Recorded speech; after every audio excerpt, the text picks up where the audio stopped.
Go ahead, guys. What do you feel like you've learned about your group this spring during the course of the practices? I mean, I think we got some young guys that are extremely talented. You know, we need to work on consistency. You know, we'll have one period where we look really good, and we'll have one where we don't. And I think that just comes with reps, because we do have some new pieces out there. But very excited about the overall energy people bring. The leadership has been really good.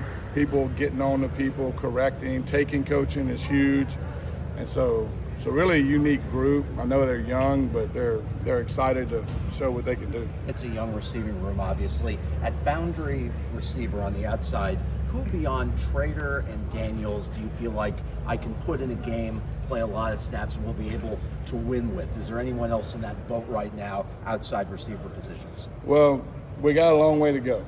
And so I'm not talking about at that position. I'm talking about before we get on the field. But honestly, watching guys play, I mean, all those guys have made plays at practice. And so making plays at practice is a little different than making plays in a game. I mean, Nye's been here a while. You know, he made a couple plays a day. Josh Moore's been pretty consistent throughout camp. Dalen Upshaw's been consistent. Hopefully when we get to that point where we got to play with the lights on, we have 4 or 5 guys that can make plays out there. And slot with Ray and Malachi, how tight is that battle? Are they very comparable, you think, in ability? I think they're more similar than they are different. You know, you look at them and they kind of look alike and they move around alike. And so Ray's just been here a long time. You know, I mean, he's been 2 years and taking reps and all the rest. Now, I do think it's, you know, I feel comfortable with both of those guys, really, you know. What have been your biggest takeaways on the tight end room with a good mix of some experience and some youth in that group? Just that. I mean, we have the ability to go a number of personnel groupings. You know, I mean, we can get in 12 and 13 and really get in any set we want to get into.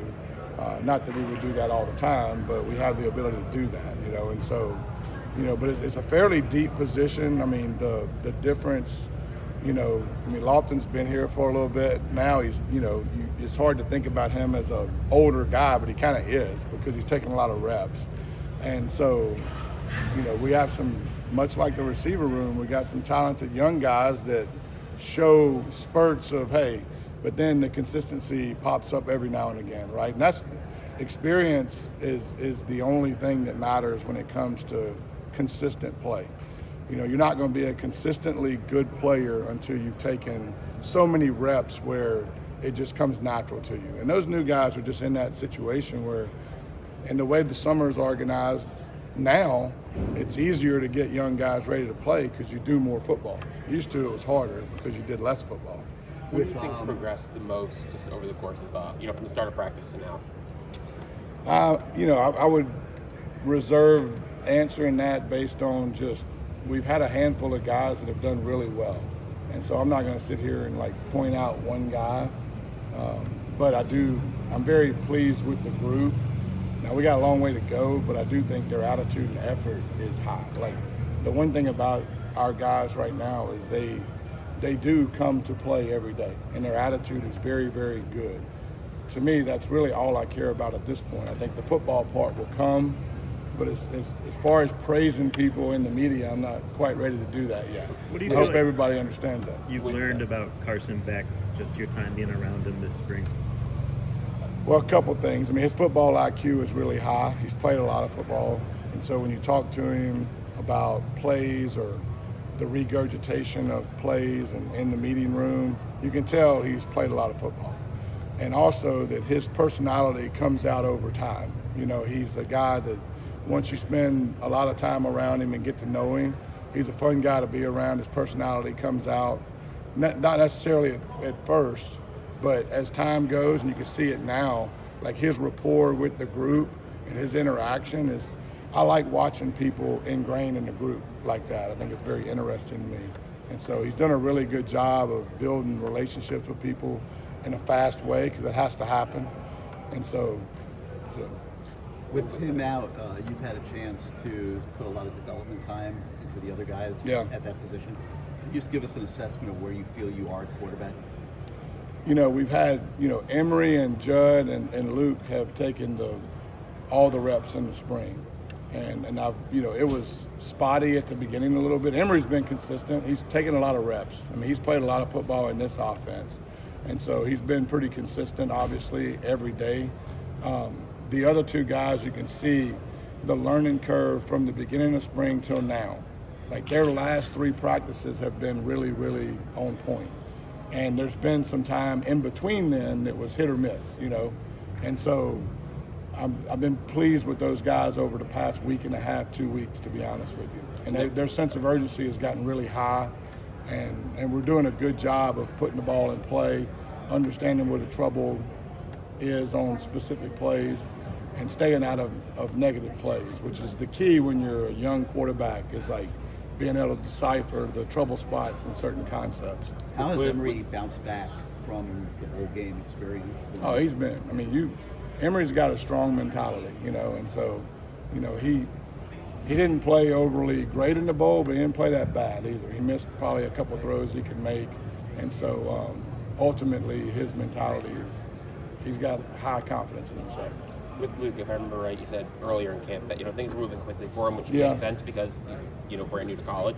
How has maybe the game slowed down for him a little bit over the course of 14 practices? Well, you can see that over time, reps can, like I said before, reps matter, right? Luke, he has the ability to throw the football at an elite level, and so that helps the learning curve, right? Having high ability.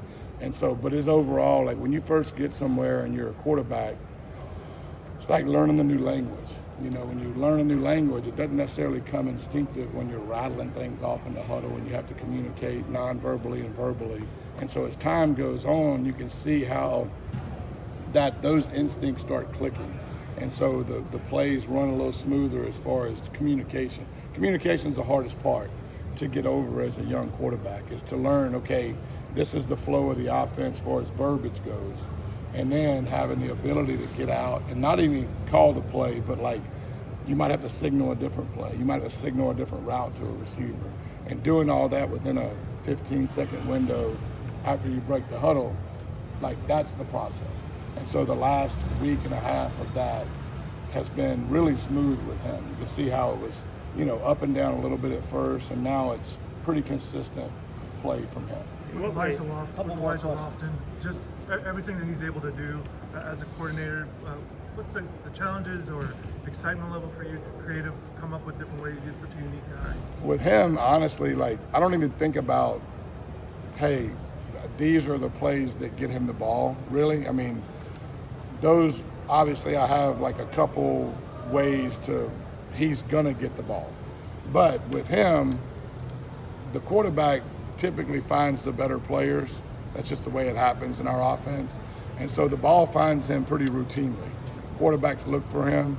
And so he's a guy that makes plays every day. You put him in the backfield and he ran a 30-yard touchdown. The kid is a very unusual kid. Like he can do a lot of things. His capacity is really high. And so we're lucky to have him, and we're going to utilize him in every way possible. In what ways did you see JoJo Trader take a step this spring? Say that again? In what ways did you see JoJo Trader take a step this spring? With him, probably just taking ownership of, hey, it's my time.